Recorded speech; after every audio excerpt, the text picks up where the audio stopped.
అయితే మా కైల్లో వచ్చి వీడియోస్ తీస్తాను కానీ నేను ఆ పైన కనిపిస్తుంది కదా తాటి చెట్టు అట్లా ఇక్కడ చాలా మంది ఎక్కుతూ ఉండరు.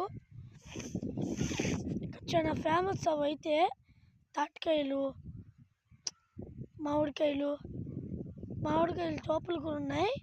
వెళ్ళి వీడియోస్ చేసి మీకు పెడతాను.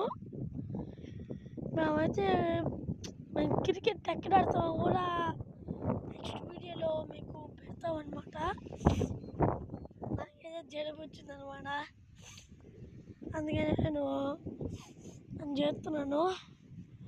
సరే, తాటి చెట్లు చూపిస్తాను నెక్స్ట్ వీడియోలో. తాటి చెట్లు మేము క్రికెట్ ఎక్కడ ఆడతాం, వాలీబాల్ ఎక్కడ ఆడతాం అని వివరాలన్నీ మీకు తెలిసేలా వీడియో పెడతానండి. మీరు చూసేది చూడండి ఫ్రెండ్స్. ఒక్కొక్క లైక్ చేయండి ఫ్రెండ్స్, మీకోసం కష్టపడి